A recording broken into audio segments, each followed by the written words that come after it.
buenos días tengan todos, amados hermanos. Les invito a abrir sus Biblias en esta mañana en Marcos. Estamos en el capítulo 4 de nuestra serie y vamos a leer en esta mañana los versículos del 26 al 29 en este mensaje que se llama la parábola del crecimiento de la semilla. Esta es la palabra de Dios inspirada, inerrante, infalible, autoritativa y toda suficiente. Dice así la palabra de Dios.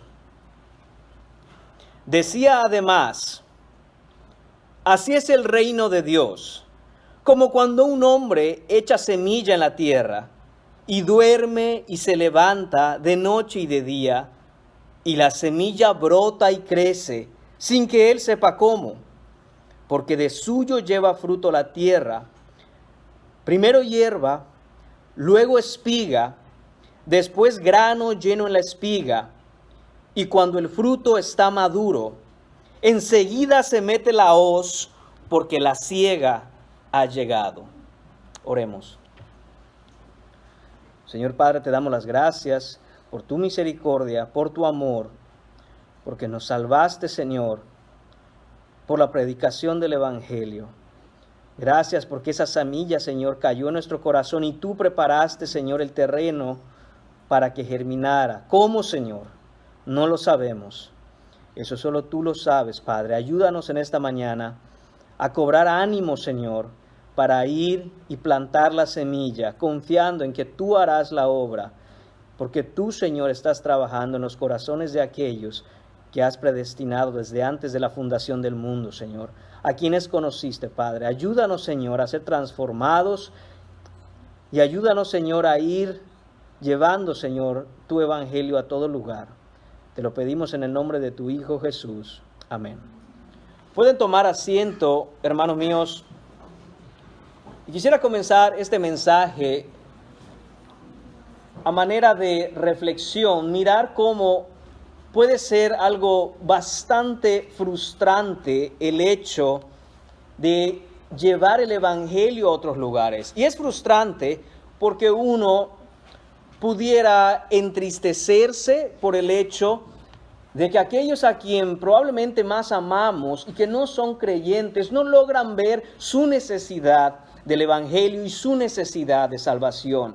A veces quisiéramos de alguna manera forzarlos, obligarlos. A veces nos dan ganas de agarrar esas Biblias y ponérselas tan cerca de la cara para que las vean, o simplemente estar constantemente presionando. Pero hermanos, la realidad es que el Señor Jesucristo nos habla en esta parábola de cómo funciona el reino y que debemos de ser pacientes. A manera de introducción, voy a empezar ya en el versículo 26, en donde dice: decía además. El versículo 16 empieza así: decía además. ¿Quién decía? Jesucristo. Es Jesucristo quien está enseñando. Recordemos que desde que Jesucristo empieza a hablar en parábolas, hay los 12 discípulos y los que están más cercanos a él, a los que él está refiriendo el significado y la enseñanza de estas parábolas. No es que Jesucristo está ahora enseñando a todas las multitudes, pues las multitudes ya las ha despedido, se han ido, y sin embargo hay una serie de personas, un grupo de gente que quiere saber más, y así es como Jesucristo les habló y les explicó la parábola del sembrador que ya vimos. Asimismo, también dijo la parábola de la lámpara. Hoy, en esta serie de parábolas que Jesucristo está diciendo, veremos la parábola del crecimiento de la semilla. Y eso es lo que Jesús está haciendo. Él decía, Él enseñaba, Él está instruyendo a sus discípulos. Ahora, ¿de qué es lo que está hablando Jesús? Dice la palabra ahí, además. No solo es que Él está diciendo, no solo es que Él está instruyendo y hablando, sino que está la palabra además, lo que quiere decir que esto es una continuación de lo que Jesús ha estado hablando. Habló primeramente de que hay diferentes terrenos en donde la semilla cae y que dependiendo del terreno se producirá o no el fruto que esta semilla va a traer. Esto lo ha hecho el Señor para tratar y de explicar a sus discípulos que el problema no es la semilla, el problema no es la estrategia, el problema no es la metodología. La predicación del Evangelio es lo que salva a la gente, la predicación del Evangelio es lo que avanza el reino y ninguna otra cosa. Ahora bien, ¿por qué Jesús está haciendo esto? Bueno, es necesario recordar en qué punto nos encontramos en esta historia que Marcos nos está relatando. Hemos visto ya que Juan el Bautista anunció la llegada del rey y que Jesús fue bautizado e inmediatamente después de su bautismo tentado por el diablo en el desierto, y él triunfa ante esa tentación. Y es entonces en donde empieza a predicar diciendo: el tiempo se ha cumplido, el reino de Dios se ha acercado, arrepentíos y creed el Evangelio. Entonces Jesucristo lo que está haciendo aquí es hablar de un reino. Es hablar de un reino. El reino ha llegado. El tiempo se ha cumplido y el reino ha llegado. Su fama llega hasta el punto de que las autoridades religiosas lo condenan después de 5 enfrentamientos con él y lo llaman Belcebú, el príncipe de los demonios. Así que los discípulos han seguido a Jesús. Esos 12 han estado con él y han abandonado todo por seguirle. Y ya han pasado aproximadamente 1 año y medio o 2. Y en ese año y medio o 2 aproximadamente, los discípulos se preguntan: ¿dónde está el reino, Jesús? Tú eres el rey, estás anunciando el reino de Dios, el reino de los cielos, pero ¿dónde está? Porque en año y medio que te hemos seguido, seguimos en las mismas. Hay mucha gente, sí, pero nos damos cuenta que de esas multitudes nadie está realmente preocupado por ser parte del reino, sino que están preocupados más bien por tener algún tipo de beneficio de lo que tú puedes hacer, es decir, una sanidad, un milagro, pero nadie realmente te está mirando como el rey que tú dices ser. Esto quiere decir, hermanos míos, que los discípulos, después de ver cómo las autoridades religiosas de su tiempo están condenando a Jesús, están confundidos, pueden sentirse frustrados, pueden estar desalentados porque no ven los resultados que ellos esperan. ¿Dónde está la instauración de este reino que va a quitar a Roma de encima del pueblo de Dios y vamos entonces a tener nuestro reino? ¿Dónde está Jesús? Jesús está explicando por parábolas la naturaleza de su reino y cómo avanza. Y esto, hermanos míos, es importante porque nos puede pasar aún a nosotros mismos hoy. Puede suceder que al venir nosotros en arrepentimiento y fe a Cristo, sintamos la necesidad de que los que nos rodean, aquellos que no son cristianos, vengan a creer rápidamente. Vengan y se den cuenta de que en verdad sus vidas no tienen ningún tipo de valor fuera de Cristo. Y pudiéramos desalentarnos por no ver los resultados. Pudiéramos entristecernos por no ver el fruto que queremos ver cuando ya le hemos dicho la palabra, ya hemos presentado el Evangelio, ya hemos hablado de Jesús, ya hemos testificado de Él, y simple y sencillamente aquellas personas que nos rodean, en vez de recibir esto como una señal de amor nuestro por ver que el camino que siguen es un camino a la destrucción, muchas veces lo toman hasta de manera ofensiva. Pero el Señor nos enseñará en esta parábola que debemos ser pacientes. Vamos a ver el primer punto de esta predicación, la primera cosa que tenemos que aprender, y esto es la participación del hombre. Tenemos una participación, hermanos míos, en el avance del reino. Dios ha diseñado el avance del reino de tal forma que el ser humano participa. Vemos en el primer versículo de esta mañana que dice: así es el reino de Dios, como cuando un hombre echa la semilla en la tierra y duerme y se levanta de noche y de día.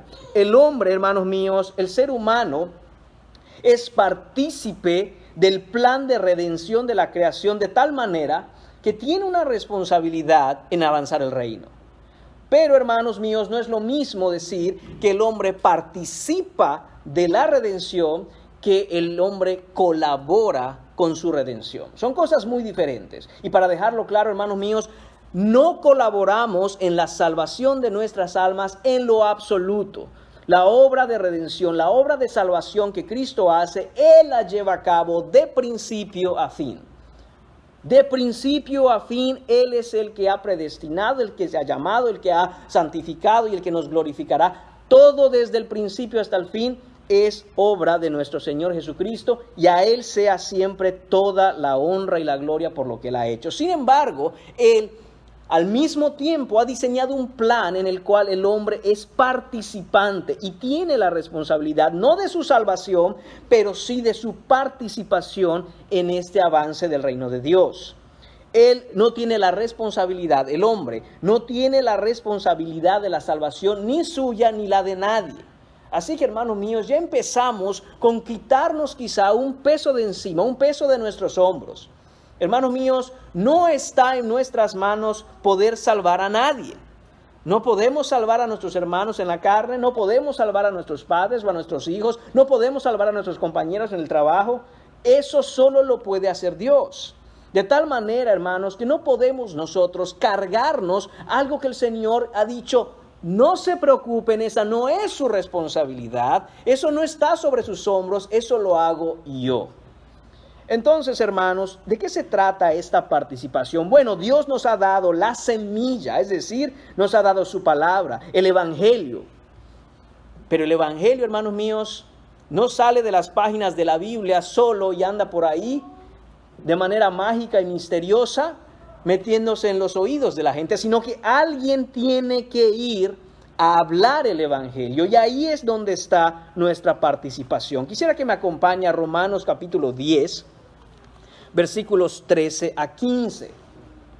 Aquí hay algo que Pablo, al escribir a los romanos, nos deja ver claramente qué valiosa es la participación del ser humano en el plan de redención que Dios ha hecho. Dice el versículo 13 de Romanos 10: porque todo aquel que invocare el nombre del Señor será salvo. Gloria a Dios, hermanos. ¿Qué versículo? Todo aquel, no importa tu pasado, no importa tu pecado, no importa tu condición, tu edad, si eres hombre o mujer, si eres casado o soltero, todo aquel que invoque el nombre del Señor será salvo. Esto quiere decir todo aquel que reconozca su señorío, todo aquel que se postre delante de Jesús diciendo: Él es el Señor.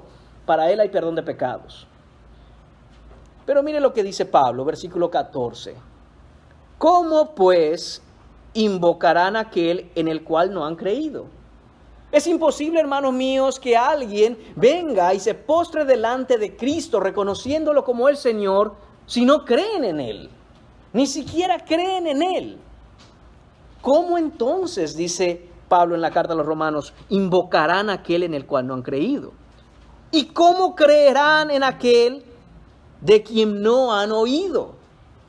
Es imposible que alguien crea, hermanos, algo que ni siquiera ha oído. Uno de los problemas más grandes en nuestro tiempo, en muchas congregaciones y en muchas iglesias, es que se cree que una persona por llegar al servicio, por llegar a la iglesia es salvo, pero en realidad si nunca han escuchado el Evangelio, porque nunca se les ha predicado el Evangelio, ¿cómo lo creerán? ¿Y cómo invocarán el nombre de alguien en el cual no creen? Ese es el gran problema, hermanos míos, que estamos enfrentando hoy día en la cristiandad moderna. Y digo cristiandad moderna casi entre comillas, porque la cristiandad real, genuina, verdadera e histórica tiene como fundamento el Evangelio. Es imposible, hermanos míos, y no me gustaría que ninguno aquí salga y se le pregunte: ¿tú en qué crees? Y diga cualquier otra cosa y no sea el Evangelio de Jesucristo, que Cristo murió por pecadores, fue a la cruz, fue sepultado y resucitó al tercer día y regresará con gloria. Y solo en Él hay salvación. Él es el Salvador. Él no es un Salvador, Él no es un camino, Él es el Salvador, el camino, y nadie llega al reino de los cielos si no es por Él. Ese es el Evangelio que salva.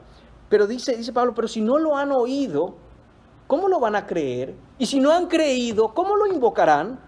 Continúa y dice: ¿y cómo oirán sin haber quien les predique? La palabra aquí predicar no es exclusiva de un predicador o un pastor. Esto es sinónimo de anunciar. Eso quiere decir que todo aquel que es cristiano tiene la responsabilidad en su participación en el avance del reino de anunciar el evangelio a todo lugar al que vaya, hermanos míos. Y dice, ¿y cómo predicarán o cómo anunciarán si no fueren enviados? Pero en Mateo capítulo 28, Jesús envió a la iglesia a hacer la gran comisión, envió a aquellos creyentes, a aquellos discípulos a hacer la gran comisión, así que ya fueron enviados. Dice, como está escrito, cuán hermosos son los pies de los que anuncian la paz, de los que anuncian buenas nuevas. Esas buenas nuevas no es otra cosa que el evangelio de la paz. En otras palabras, hermanos míos, mire cómo habla la palabra de Dios acerca de aquellos que de hecho están llevando el evangelio a todo lugar. Dice, cuán hermosos son los pies de aquellos que anuncian el evangelio. Esto habla, hermanos míos, de el valor que Cristo da en esa parte del cristiano que participa en ese plan de redención. Regresando, hermanos míos, a Marcos. Somos responsables de llevar el evangelio. Esa es nuestra participación. Anunciarlo. Somos responsables de participar en lo que Dios ha diseñado. Y lo que ha diseñado es que seamos nosotros quienes sembremos la semilla. Es decir, que anunciemos el evangelio. Esa es nuestra participación, hermanos. Nada menos, nada más, sino llevar la semilla y llevar la palabra. Así que, cristianos, hermanos amados, hermanas amadas, estamos sembrando.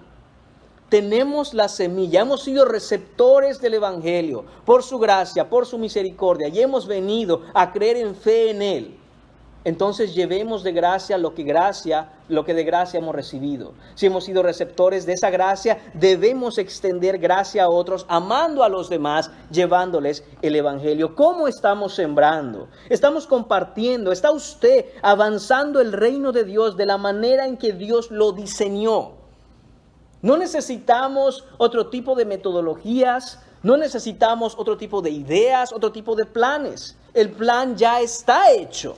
Y fue hecho por Dios, en la mente de Dios, en el corazón del Padre, desde antes de la fundación del mundo. ¿Qué derecho tendríamos nosotros de decirle al Señor, Señor, ¿sabes qué? Yo tengo un plan mejor que el tuyo. Señor, ¿sabes qué? No sé si avanzar el reino simplemente predicando el evangelio funcione. ¿No te has puesto a pensar que necesitas actualizar esa metodología y hacer algo, no sé, más moderno? No, mis hermanos, la única cosa que avanza el reino, de hecho, es el evangelio. Ninguna otra cosa avanzará el reino. ¿Cómo estamos enseñando a otros lo que hemos aprendido en la Escritura? ¿Cómo estamos compartiendo la esperanza que Cristo nos ha dado? Esa es nuestra participación en el avance del reino, hermanos. Hablar, abrir la boca.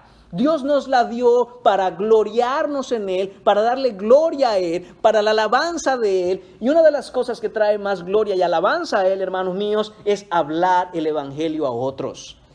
Que en todo lugar donde haya un cristiano, esa luz brille, como vimos en la parábola del domingo pasado, como una lámpara puesta en un candelero. Nuestra boca, abrirla y decir, este es Cristo, el Señor y Salvador, y todo aquel que en Él cree no se pierde, mas tiene vida eterna.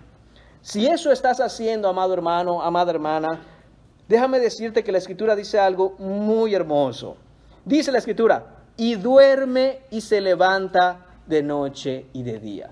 Una vez nosotros, habiendo cumplido con nuestra participación de anunciar el reino, de abrir nuestra boca, de llevar la semilla, el evangelio de la gracia, podemos dormir tranquilos. No hay razón por la cual un cristiano sienta el peso sobre sus hombros por el hecho de que otras personas no han sido salvas. ¿Hay un pesar en el corazón porque los demás conozcan la palabra? Sí, debe haberlo. Hay un deseo en nuestro corazón y aún un sano entristecimiento por el hecho de que otros aún no han escuchado el evangelio. Sí, pero ¿sabe una cosa? Después de sembrar, después de anunciar el evangelio, uno debe ir a su cama y dormir tranquilo. Porque estoy sembrando. Porque estoy compartiendo de Cristo, porque estoy haciendo la parte que me corresponde. Estoy participando de lo que Dios me ha pedido que yo participe. Pero hasta ahí acaba mi participación. Y lo siguiente, ¿qué es? Hermanos, ir a la cama y dormir tranquilos. Y dice la palabra de Dios, y duerme y se levanta al siguiente día. ¿Y qué hace? Lo mismo, exactamente lo mismo. Compartir a Cristo, hablar la palabra, llevar la semilla, y dice de noche y de día, de noche y de día. La idea aquí es que van pasando muchos días, va pasando la vida del cristiano, y el cristiano está constantemente haciendo lo mismo. ¿Cuál es el plan que tienes tú para tu vida? No lo sé, pero te voy a decir una cosa. Este es el plan de Dios para tu vida.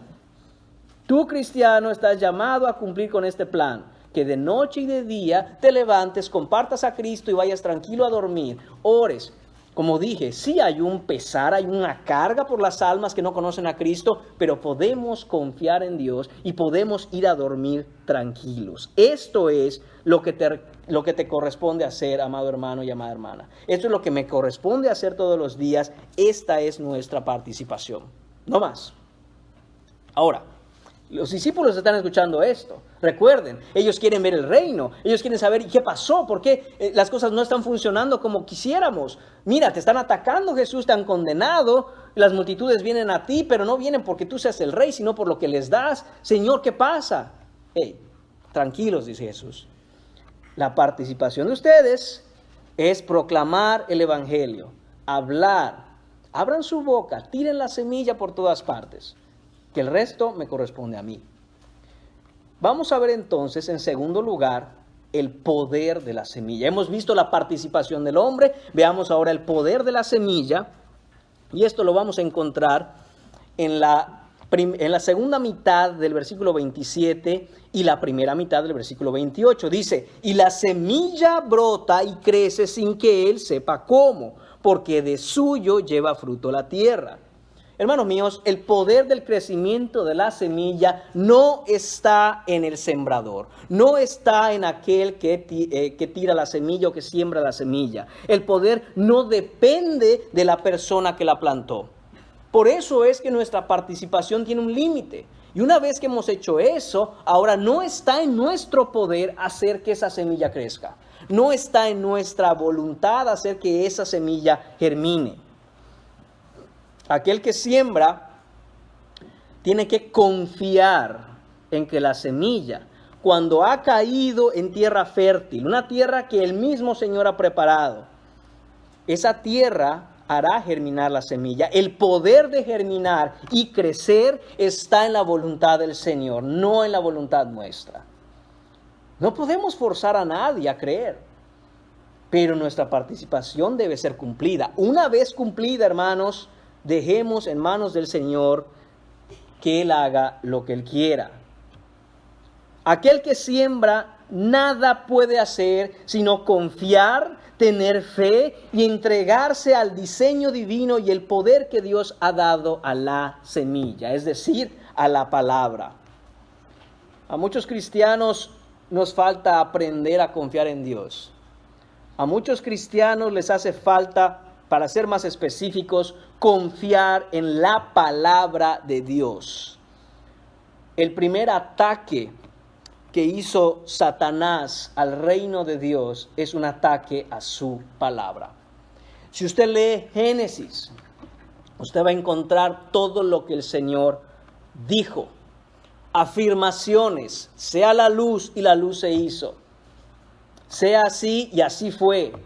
Cada cosa que el Señor decía se cumplía. Aun cuando Adán escuchaba al Señor, él cumplía con la voluntad del Señor. ¿Cuál fue el primer ataque que hubo contra Dios? El ataque contra su palabra. Nunca en el jardín de Edén se registra una sola pregunta, hermanos. Ni una sola pregunta. Y se los dejo de tarea. Vayan a Génesis y lea Génesis. Y dígame cuál es la primera pregunta que se registra en la Escritura. Viene de parte de Satanás y dice, con que el Señor ha dicho. Primera pregunta que se registra en la historia es una pregunta que es un ataque a la palabra de Dios. Del mismo modo, hermanos míos, el poder de la semilla, al mantenerla pura, al mantenerla como Dios la ha dado, germinará. Pero cuando escuchamos que alguien dice, ¿con qué eso dijo el Señor? Pero ¿por qué es que dice ahí que esas preguntas, hermanos míos, no vienen de la mente de Dios, ni vienen del corazón de un redimido? El redimido tiene la confianza en que lo que el Señor ha dicho, así será. Porque el Señor lo ha dicho. Entonces, hermanos míos, debemos confiar en la palabra y en el poder de la palabra. Y si hacemos esto en vez de lo que dice la palabra, y si cambiamos aquí para que la gente llene la iglesia, porque fíjese, hermano, que a lo mejor la gente no está recibiendo el mensaje como debiera. Hermanos míos, el problema no es la palabra. Así que dejemos la palabra en su lugar. La iglesia está llamada a ser columna y baluarte de la verdad. Eso quiere decir que imagínense que hay una columna muy alta y encima de esa columna está sentada la palabra y nadie debe tocarla, cambiarla, modificarla o alterarla. Hay muchas otras cosas que podemos hacer y debemos mejorar y debemos de ser más intencionales quizá, debemos ser más efectivos quizá en cómo sembrar. Pero la palabra es la que se tiene que sembrar, no otra cosa. Si yo siembro mis ideas, eso no va a salvar a nadie. Si yo siembro mi ideología, si yo siembro mis metodologías, eso no va a salvar a nadie. ¿Se puede llenar una iglesia entreteniendo a la gente? Por supuesto. De hecho, la gente que es no creyente lo que busca es entretenimiento. Pero hermano mío, la iglesia no está llamada a entretener a nadie, está llamada a sembrar la palabra y confiar en que la palabra va a hacer, va a hacer lo que está mandada a hacer. Hay poder en la semilla. Vemos a Pablo, hermanos míos, en el Nuevo Testamento, confiando en este principio del poder de la palabra. Él no está preocupado, hermanos. Se preocupa por las almas, sí, pero no está preocupado por el avance del reino. Él sabe que el reino va a avanzar. El ejemplo que nos da Pablo en el Nuevo Testamento es que él confiaba plenamente en el poder de la palabra. Vemos a Pablo plantando iglesias donde va, como misionero, yendo de una ciudad a otra, plantando estas iglesias, sembrando la semilla, predicando el evangelio. Y no solo Pablo, sino también sus colaboradores. ¿Dónde sembraron? Hermanos, les voy a dar una lista de ciudades que aparecen en el Nuevo Testamento, en donde Pablo y sus colaboradores estuvieron predicando el evangelio. Mire, Gaza, Jerusalén, Jope, Samaria, Cesarea, Damasco, Antioquía, Tarso, Chipre, Pafos, Derbe, Listra, Iconio, Laodicea, Colosas, Mileto, Patmos, Éfeso, Troas, Filipos, Atenas, Corinto, Tesalónica, Berea, Macedonia, Malta, Roma. En todos esos lugares Pablo iba y plantaba, predicaba el evangelio y se iba. Del mismo modo que Jesús, cuando predicaba a una multitud, se movía y se iba a otra multitud. Pero ¿y esa gente? El poder de la palabra es suficiente para que germine en los corazones y dé su fruto. Pero hay muchos que no están creyendo. El problema no es la palabra, el problema es el terreno. Y el terreno lo prepara Dios. Así que nuestra participación está cumplida. Sigamos, vayamos. Por supuesto, Pablo siempre trataba de regresar a ver cómo iban los hermanos. Pero él no se preocupaba por a ver cómo va a crecer la iglesia. Él sabía predicar el evangelio, anunciar el reino, presentar a Jesús como el Señor del universo. Es lo que hacía avanzar el reino y es lo que debe hacer avanzar el reino hasta hoy, hermanos míos. Note una cosa. Pablo estuvo en Corinto, trabajando obviamente con los hermanos en Corintio, predicando el evangelio, año y medio. Año y medio estuvo con ellos. En Éfeso él estuvo con dos colaboradores que son Aquila y Priscila por 2 años y medio. Y Corinto es una de las iglesias, cuando leemos las cartas, hermanos, en donde había mucho más desorden. Pablo escribe la primera y la segunda carta a los Corintios para corregir muchas deficiencias que habían en esas iglesias. En Éfeso la cosa estaba un poco mejor, pero igual Pablo escribe una carta que de hecho hemos predicado ya, en donde enseña mucha teología para ponerla a la práctica, porque estaban necesitados de eso en Éfeso. Tesalonicenses. Pablo predica en Tesalónica, hermanos, y porque Dios así lo quiso, Pablo no pudo estar con ellos el tiempo que le hubiera gustado estar. ¿Cuánto tiempo estuvo Pablo en Tesalónica plantando el evangelio, plantando la semilla, la palabra de Dios? 3 semanas, hermanos míos. 3 semanas estuvo Pablo en Tesalónica. No solo eso, sino que él no pudo volver a Tesalónica. Él no pudo volver. Pero en 3 semanas él tiró la semilla y confiando en el poder que tiene la palabra en sí misma, esa semilla creció y dio su fruto. De hecho, la iglesia en Tesalónica es una de las iglesias más saludables que se ven en el Nuevo Testamento. Si usted lee la carta a los tesalonicenses, se dará cuenta que Pablo está alentando a los hermanos y cada que los alienta les dice, pero bueno, esto ya lo están haciendo. Continúen haciéndolo, ámense los unos a los otros, ¿cómo ya lo están haciendo? Y dice Pablo, la verdad es que no tengo mucho que decirles. ¿Por qué Pablo podía hacer esto, hermanos? Porque él confiaba en el poder de la palabra. ¿Y qué hizo Pablo cuando tenía que irse de una ciudad y dejar a los hermanos porque su necesidad era impuesta por el Señor de ir a otra ciudad y plantar más iglesias? ¿Qué es lo que hizo Pablo? Quisiera que me acompañe a Hechos capítulo 20. Y mire qué dice el versículo 32. Pablo aquí se está despidiendo de la iglesia en Éfeso. Y no puede estar con toda la iglesia. Le es imposible ir hasta Éfeso para despedirse. Así que lo que hace es que manda llamar a los ancianos de la iglesia. Quisiera que tenga en cuenta, hermano, que tenga en su mente lo que significó para Pablo llamar a aquellos con los que él tenía una relación quizá más estrecha, porque colaboraban con él de primera mano. Él estaba ahí, eran sus hermanos, los quería, había un amor cristiano entre ellos. Yo solo puedo imaginarme las veces que Pablo enfrentó situaciones difíciles y estos hombres estaban ahí para ayudarlo. Cuando Pablo necesitaba hacer algo, irse o regresar, estaban ahí los ancianos de la iglesia siempre apoyándolos. Y ahora Pablo les dice, no puedo ni siquiera ir a Éfeso, pero hermanos, quisiera que vengan a verme a Mileto. Y él se va a despedir, hermanos. Él sabe que no va a volver a ver a estos hermanos. Él sabe que ya no le va a ser posible estar con ellos.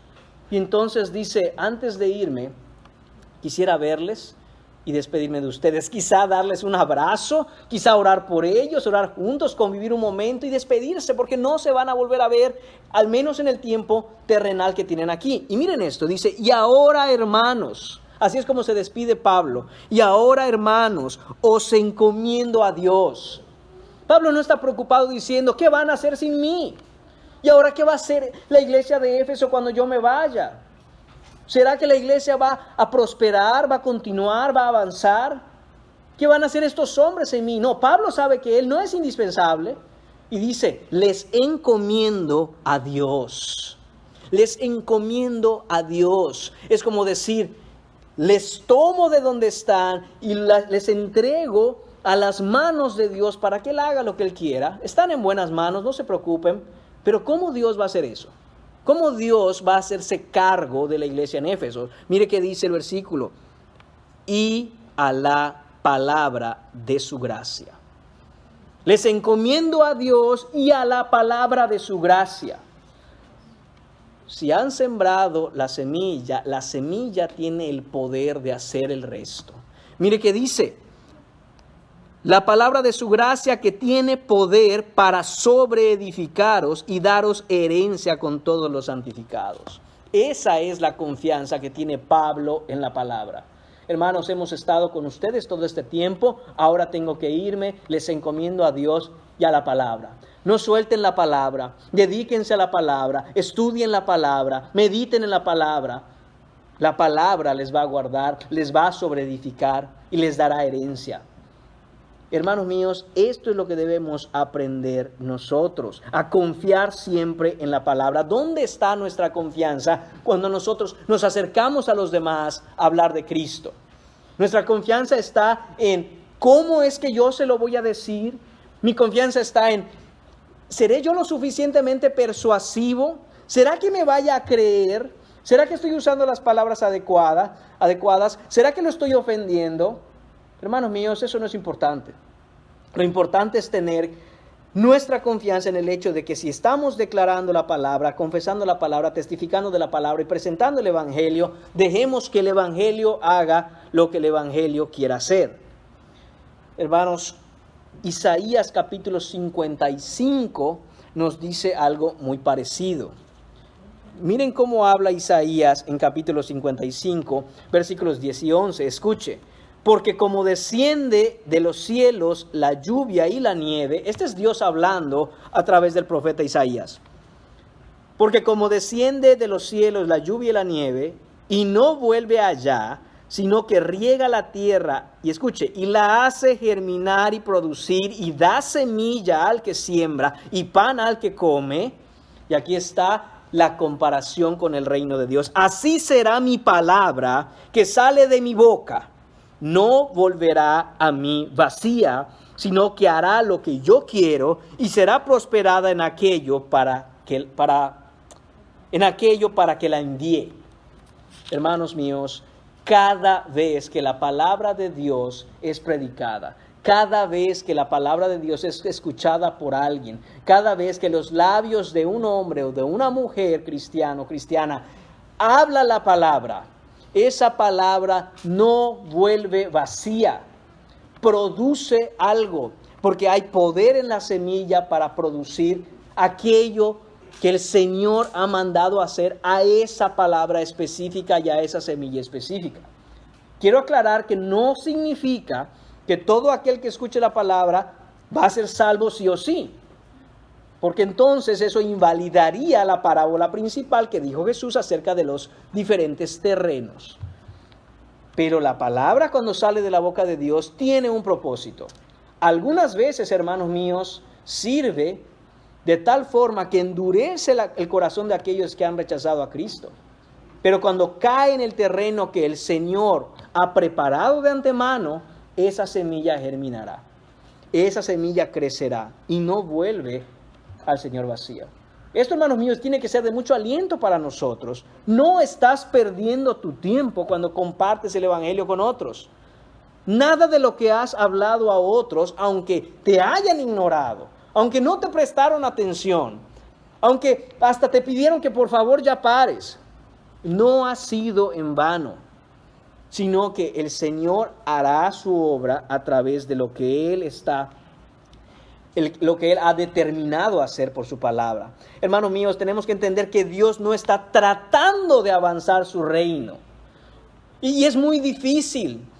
Y esperemos que pueda avanzarlo. No, hermanos míos, el Señor está avanzando su reino. El Señor no está tratando de salvar almas, sino que las está salvando todos los días. No ha habido un día desde que el Evangelio empezó a ser predicado en que la cosecha no se esté llevando a cabo y almas están viniendo a la salvación. Jesús no fue a la cruz a ver si puede salvar a alguien, sino que fue a la cruz a comprar con su sangre efectivamente y finalmente a los que Él conoció antes de la fundación del mundo.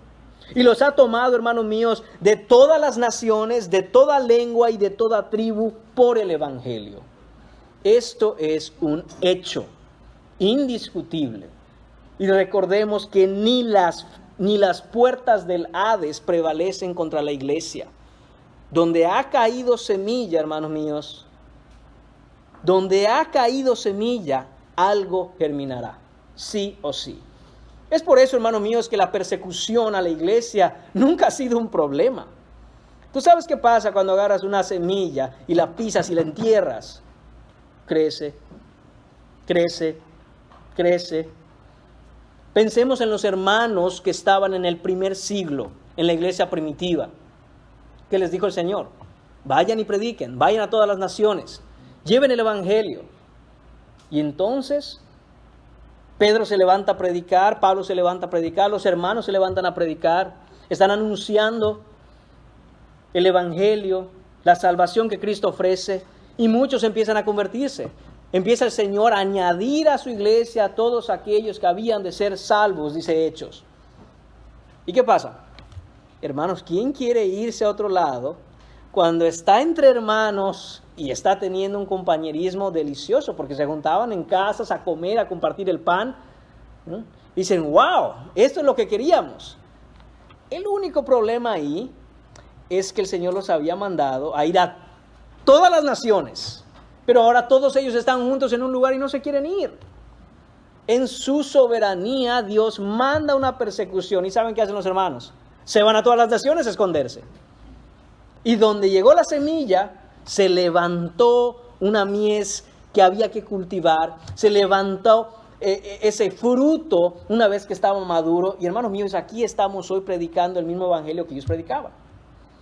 Eso es lo que hace el poder de la semilla, el poder de su palabra, hermanos míos. Es una maravilla el hecho de pensar en cómo funciona una semilla. Es increíble en realidad. Es algo tan común, lo tenemos todo el tiempo, podemos nosotros ver una semilla.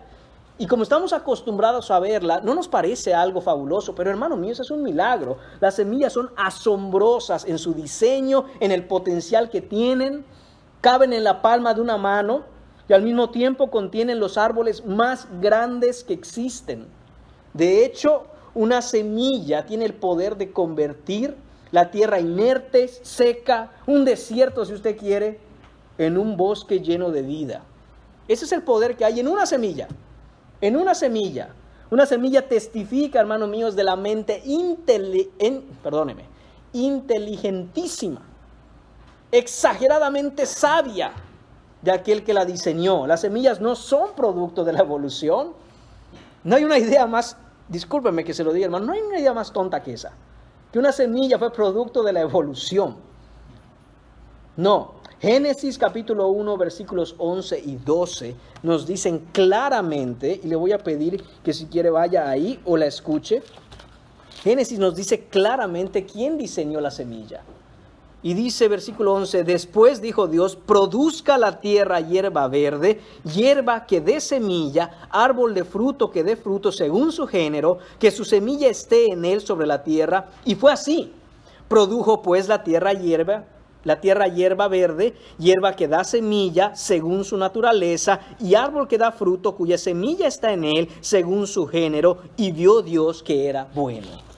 Él es el que creó la semilla y ahora Jesús está tomando la metáfora, la imagen, el ejemplo de la semilla y diciendo, así es la palabra. Exactamente así es la palabra. La palabra de Dios es como una semilla que en apariencia es pequeña e insignificante, pero en realidad es infinitamente poderosa, infinitamente poderosa. Hermanos míos, cuando usted tiene la palabra de Dios entre sus manos, recuerde que no es un libro como cualquier otro. Todos los libros del mundo están muertos. Este libro está vivo, porque la palabra de Dios es viva y eficaz y más cortante que toda espada de dos filos, que penetra hasta partir el alma, el espíritu, lo discierne y coyunturas, huesos, todo atraviesa la palabra. Ese es el poder de la palabra. Nosotros tenemos un libro, hermanos míos, en nuestras manos cuando estamos leyendo nuestra Biblia, que está prohibido en algunos países del mundo, porque aún los gobiernos ateos en esos países reconocen que este libro es poderoso. Qué triste es que los gobiernos ateos prohíban este libro, la palabra de Dios, porque saben del poder que hay en ella.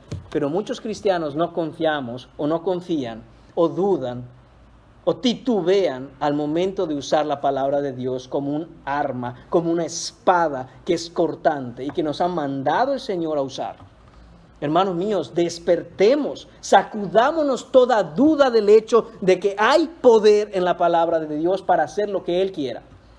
Si no fuera así, no prohibirían nuestra Biblia, no prohibirían la palabra de Dios en muchos países.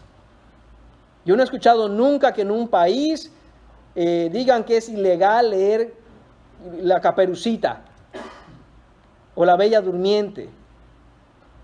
Porque la excusa que ellos dan es que son fantasías y la Bella Durmiente no es fantasía. Es un invento, pero eso no lo prohíben. ¿Por qué? Porque es un libro como cualquier otro. Pero este libro no, la Biblia no, la palabra de Dios no es como cualquier otro, sino que tiene un poder transformador en sí mismo, Hermanos míos, debemos crecer en nuestra confianza por la palabra de Dios. Ahora, hermanos, punto número 3. Ya hemos visto la participación del hombre. Debemos confiar en el poder de la semilla, que es la palabra de Dios.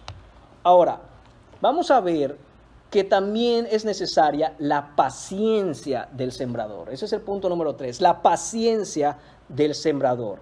Eso lo podemos ver en la segunda mitad del versículo 28, que dice acerca de la semilla, que primero es hierba, luego espiga, después grano lleno en la espiga. Hermanos míos, después de que el sembrador sembró, él no ve lo que ocurre con esa semilla. No lo ve, pero tiene que tener paciencia. Porque aunque no lo vea, porque aunque no lo perciba, porque aunque a sus ojos no esté sucediendo nada, no quiere decir que no esté sucediendo algo. Nosotros sembramos y hasta ahí llega nuestra participación, como ya hemos dicho, pero Dios es el que da el crecimiento. Solo Dios puede dar el crecimiento. En 1 Corintios capítulo 3, versículo 6, Pablo enseña así a los corintios: yo planté, Apolos regó, pero Dios ha dado el crecimiento. Cada persona que está aquí sentada y que ha crecido en el conocimiento de la palabra de Dios ha sido porque Dios así lo ha querido. Ha sido porque Dios le ha dado crecimiento. El poder no está en el predicador, no está en el pastor, no está en ningún hermano. El poder está única y exclusivamente en Dios a través de su palabra, y Él es el que da el crecimiento. Qué cosa tan increíble y maravillosa, hermanos, de la que debemos estar agradecidos todos los días, de que hemos sido receptores directamente de las palabras de Dios, de la boca de Dios, y nos ha dado crecimiento.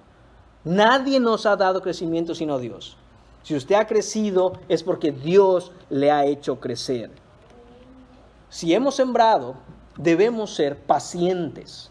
Debemos de confiar y tener paciencia. Ahí está la paciencia del sembrador. Pablo sembraba y se iba a la siguiente ciudad a sembrar. Y Jesús también sembraba y se dirigía a la siguiente multitud a predicar. Y la semilla caía en diferentes terrenos, como ya hemos visto, y cuando cae en el buen terreno crece. Así que necesitamos ser pacientes, no debemos condenar lo que no entendemos, no debemos condenar lo que no vemos. ¿Qué pasa cuando vemos a un hermano que ha llegado domingo tras domingo, pero nada más no crece? Es que ese hermano solo está jugando con la iglesia, solo está jugando con la palabra. Es posible, no le voy a decir que no es cierto, pero debemos ser pacientes. Y si la semilla ha caído ahí, y si la semilla está germinando, pero encima de la tierra todavía no la vemos, oremos que el Señor dé crecimiento. Oremos que el Señor esté trabajando en ese terreno, en el terreno de ese corazón, en lugar de condenar aquello que no entendemos. No debemos tampoco manipular a la gente a parecer cristiana cuando no es cristiana. Debemos orar por ellos, alentarlos. Y así como dice 1 Corintios 3:6, si alguien ha sembrado, a lo mejor a mí me toca regar. Es decir, voy de nuevo y hablo la palabra, aliento al hermano o al no creyente que queremos que sea hermano. Pero hay un proceso, hay una paciencia que es necesaria. En Juan capítulo 3, Nicodemo va donde Jesús. Y si me quiere acompañar a Juan capítulo 3, mire esto. Dice el versículo 1, había un hombre de los fariseos que se llamaba Nicodemo. Este hombre era un hombre religioso. Y no solo era un hombre religioso, él era fariseo. Además, no simplemente era fariseo, era un principal entre los judíos. Este hombre era importantísimo. Era un maestro, porque de hecho Jesús le va a decir, ¿y tú eres maestro de Israel? Él era maestro de Israel, conocía la Escritura y muy probablemente, muy altamente probable, de memoria y sin errores, porque así eran los maestros fariseos de la ley en ese tiempo. Entonces dice, vino a Jesús de noche y le dijo, Rabí, sabemos que has venido de Dios como maestro, porque nadie puede hacer estas señales que tú haces si no está Dios con él. ¿Qué le responde Jesús? No se está con rodeos, conoce qué es lo que necesita escuchar Nicodemo, y va y le dice directamente, Nicodemo, de cierto te digo que el que no naciere de nuevo no puede ver el reino de Dios. Recordemos esto, los discípulos quieren ver el reino de Dios. ¿Dónde está el reino? Te hemos seguido, Jesús, y no vemos dónde está el reino. Estás anunciando el reino y anunciando el reino. Y no solo eso, dices, ha llegado el reino de Dios. ¿Dónde está? La respuesta que le da Jesús a Nicodemo aquí es, si no naces de nuevo, tú no lo puedes ver. Si tú no eres cristiano, tú no lo puedes ver. Si el Espíritu Santo no viene y te regenera, cambia tu corazón de piedra a un corazón de carne. Si no te da vida el Espíritu Santo, no puedes ver el reino de Dios. No hay nada que puedas hacer, Nicodemo. No importa si has memorizado toda la Torá de principio a fin y sin errores. No importa que seas un principal en la sinagoga, no importa que seas religioso, no importa que seas moral. Si no naces de nuevo, no puedes ver el reino de Dios. A lo que Nicodemo más adelante en versículo 8, Jesús le aclara una cosa, porque Nicodemo dice, ¿cómo uno puede nacer de nuevo? ¿Qué tengo que hacer?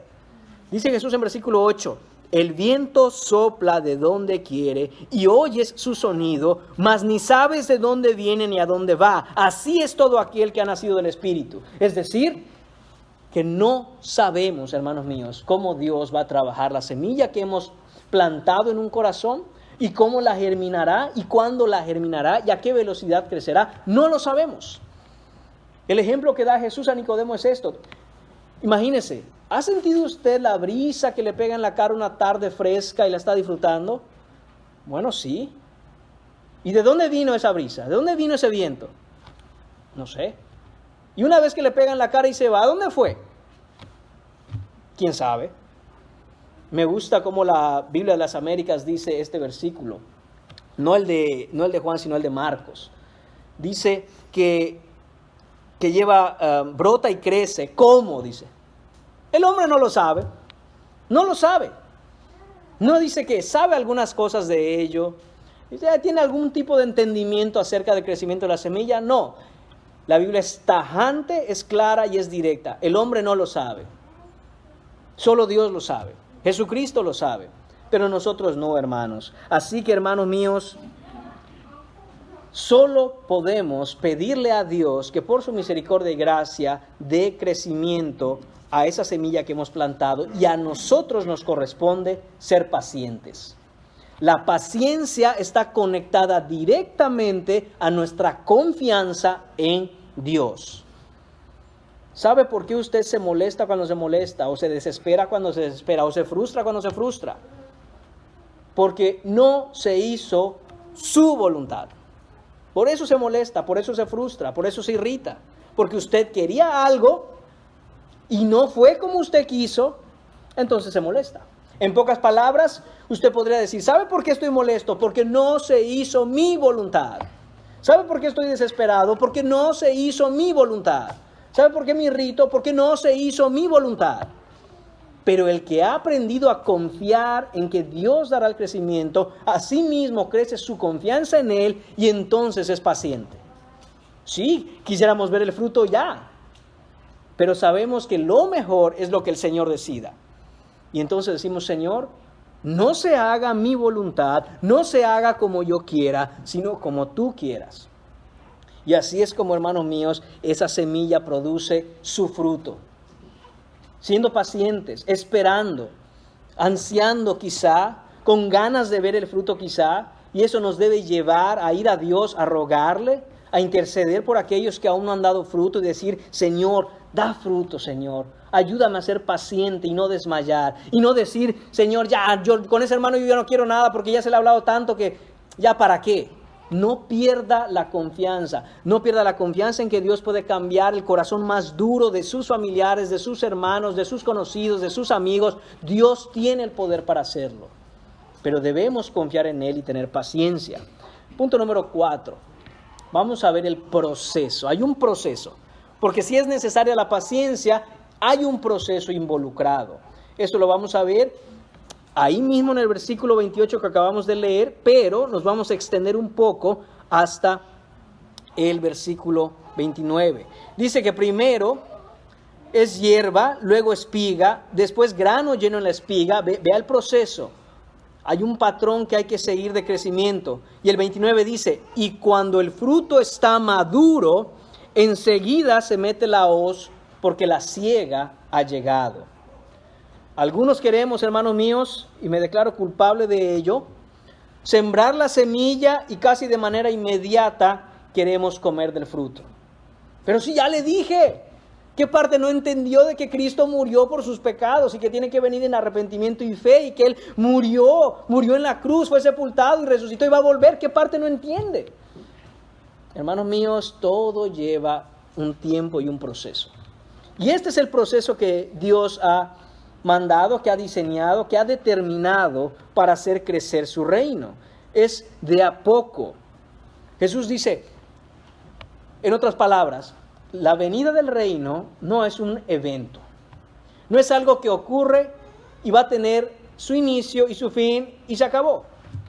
Note usted, acabamos casi ya de cerrar el verano y algunos tuvieron la oportunidad de irse de vacaciones. Y para irse de vacaciones seguramente hubo un plan antes. Y a lo mejor hubo una reservación de hotel y a lo mejor hubo por lo menos decir a dónde vamos. Y cuando ya tenían quizás hasta las fechas para ir, ustedes esperaban ese momento. Pero hermanos míos, cuando llega ese momento, parece que los días pasan volando. Y entonces se acaba y cuando se da cuenta, ya usted está en casa de nuevo y otra vez a la realidad. Se acabó. Fue un evento. Fue como un flamazo. Y se acabó, se fue. Próximo año a ver si nos tocan vacaciones. Esto es lo que estaban pensando los discípulos, que la venida del reino era así, como que de pronto ya llegó el reino y aquí está el reino. Y dice Jesús, no es así, porque la venida del reino no es un evento, es un proceso que gradualmente va incrementando y que será eterno. Eterno, por la eternidad estaremos en el reino de Dios. Es un proceso poco a poco, paulatino, gradual. Y aunque hermanos míos, este versículo aplica muy bien también para la vida espiritual de un creyente que empieza poco a poco y va creciendo, no debemos olvidar que el contexto en el que se está hablando es el reino de Dios. De nuevo, podemos aplicar muy bien esto a la vida del creyente. Poco a poco irá creciendo y dará su fruto. Sin embargo, debemos fijarnos muy bien en el contexto. Jesús está hablando del reino de Dios. Así comenzó esta porción de la Escritura. Así es el reino de Dios. Entonces se está hablando realmente de que también, así como en el creyente hay un proceso que va creciendo y da su fruto, así el reino de Dios irá poco a poco creciendo hasta que dé su fruto. Jesús nos enseña que hay un plan que está en marcha. Jesús no está sentado haciendo nada. Él no está mirando a ver cómo está perdiendo el tiempo en la eternidad. No, está avanzando su reino todos los días. Así mismo como estamos hablando hoy sentados aquí, Él está avanzando su reino. Él está intencionalmente, a propósito, llevando a cabo sus planes y nadie puede detener ese plan. Absolutamente nadie puede retrasar los tiempos de Dios o adelantarlos. Nadie puede frustrar lo que Dios ha querido ya desde la fundación del mundo hacer. Él está haciendo lo que Él quiere y como a Él le place. Dice Proverbios 4:18, la senda de los justos es como la luz de la aurora, que va en aumento hasta que el día es perfecto. ¿Hasta dónde va a llegar esta santificación en nosotros y este avance del reino? Hasta el día de Jesucristo. Aquel que comenzó la obra en vosotros, la perfeccionará. No dice la va a intentar perfeccionar. Si tiene usted suerte, va a ser perfeccionado. No, Él la va a perfeccionar hasta el día de Jesucristo. Cuando estemos delante de Cristo Jesús, seremos hechos a su imagen. Pero ese proceso ya empezó, hermanos. Desde que nosotros ponemos nuestra fe en Él, ha empezado un proceso de santificación en nosotros. Y así también el reino, desde que Jesús vino y empezó a predicar el evangelio del reino, ha avanzado ese reino. Y no importa lo que el mundo quiera hacer, no importa que los reyes de la tierra se junten todos y unidos estén en contra de Jehová y en contra de Cristo, no lo pueden detener. Nunca lo han podido detener y es un proceso. Dice Jesús, tranquilos, que esto es un proceso. Dice además, unas preguntas, hermanos, para reflexionar. ¿Qué pasará cuando el fruto esté maduro? Ahorita vamos a ver en el texto eso. ¿Qué pasará? Ok, Cristo, ok, Señor Jesús, entonces es un proceso y entonces primero será hierba u hoja, luego espiga, después grano. Pero ¿qué pasa cuando dice y el fruto está maduro? ¿Qué pasará, hermanos míos, cuando esa semilla, toda la semilla que ha caído y caerá en el terreno fértil, preparado por Dios, brote? Y entonces crezca y el fruto esté maduro. hermanos míos, dice la palabra, cuando el fruto está maduro, enseguida se mete la hoz. Enseguida significa que Cristo no se va a retrasar. Cristo no va a ver el fruto maduro y decir, bueno, no voy a hacer mañana, dejémoslo para otro día que hoy ando cansado. No, enseguida, cuando está maduro el fruto, dice Jesús, enseguida se mete la hoz porque la siega ha llegado. El reino de Dios se está expandiendo y cuando llega el tiempo en que el fruto está maduro, enseguida se mete la hoz. ¿Pero qué es eso? ¿Qué es eso de que enseguida se mete la hoz? Esta es una referencia, hermanos míos, a Joel capítulo 3, versículo 13, se los voy a leer. Echad la hoz, porque la mies está ya madura. Venid, descended, porque el lagar está lleno. Rebosan las cubas, porque mucha es la maldad de ellos. Esto, hermanos míos, es una referencia al juicio que vendrá en los tiempos finales, en donde la hoz es símbolo de la justicia que Cristo ejecutará como un evento final para acabar con todos sus enemigos. Me encanta que diga enseguida. ¿Por qué? Porque como dije, hermanos míos, cuando la mies esté madura, cuando la semilla esté madura, Cristo no se va a retrasar. Cristo no nos hará esperar más de lo que es necesario esperar hasta que el fruto esté maduro, sino que Él meterá la hoz. Él meterá la hoz. Es importante, hermanos míos, que sepamos esto y lo entendamos.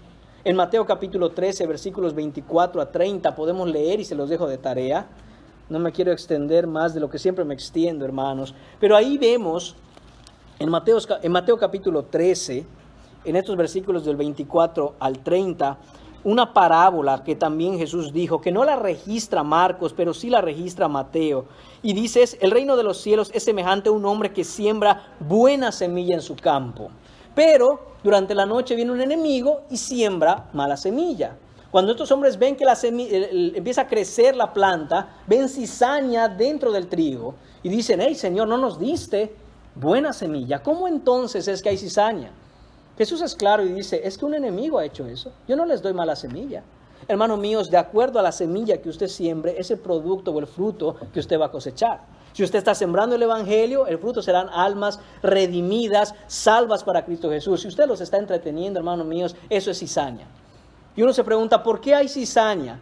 ¿Por qué hay cizaña entre el trigo de Dios? Porque el enemigo sembró eso. Eso no fue siembra de la palabra de Dios.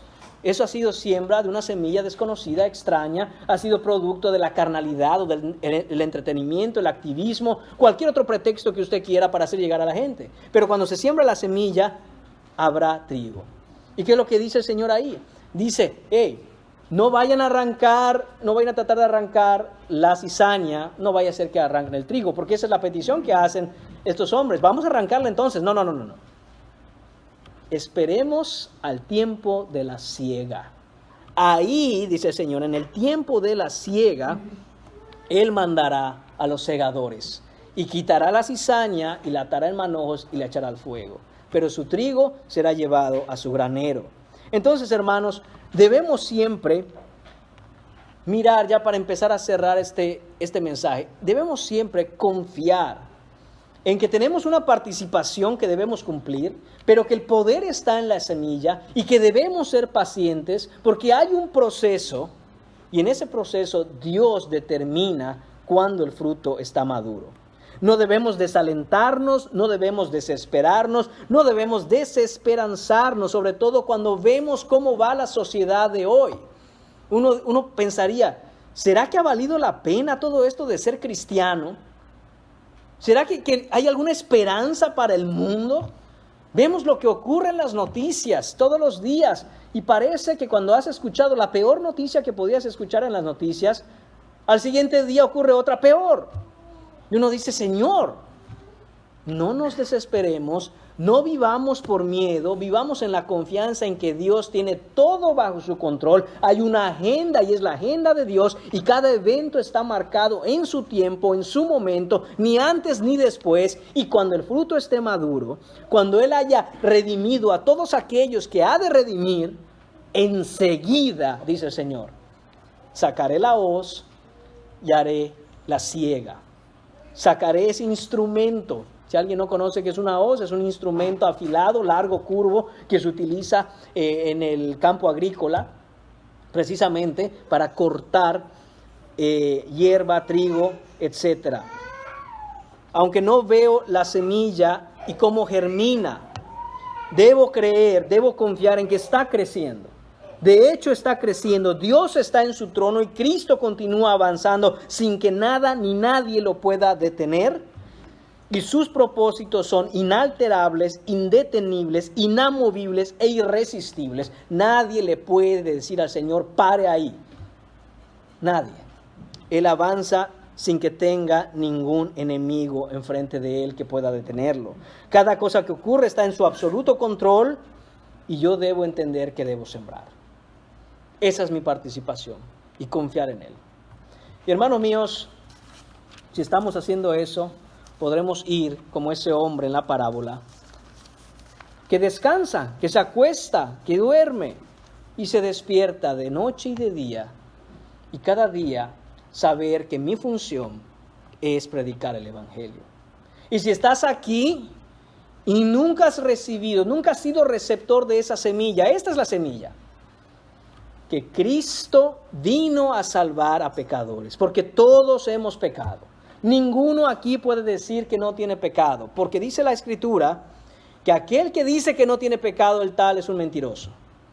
Pero que hay salvación en Cristo Jesús por nuestros pecados. Hay una opción, y esa opción solo la da Cristo, y solo es en Cristo. Que vengamos en arrepentimiento y fe, y clamemos a Él que nos acepte como parte de su familia.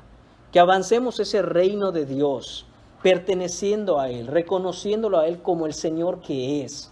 Hermanos míos, nadie aquí puede hacer al Señor el Señor de su vida. Nadie tiene la autoridad de decirle al Señor, Señor, te hago el Señor de mi vida. Él ya es el Señor de todo lo que existe desde antes de la fundación del mundo. Nuestro llamado es a arrepentirnos de nuestra rebeldía y venir a Él a reconocerlo como lo que Él ya es. Y decirle, Señor, tú eres en verdad el Señor, dueño de todo. Te invito a que si no lo has hecho, vengas a Cristo en arrepentimiento y fe. Fuera de Él no hay salvación. No importa cómo lleves tu vida, la Biblia es clara. Fuera de Él no hay salvación. Cristo no es algo que necesitas. Cristo es lo único que es en realidad lo que tú necesitas. Lo único. Nada más necesitas. A veces pensamos que Cristo es como una cosa más entre una serie de necesidades. Dices, bueno, sí, necesito de Dios. No, no necesitas nada más. Necesitas a Cristo. Porque solo en Él hay salvación. Oremos, amados hermanos.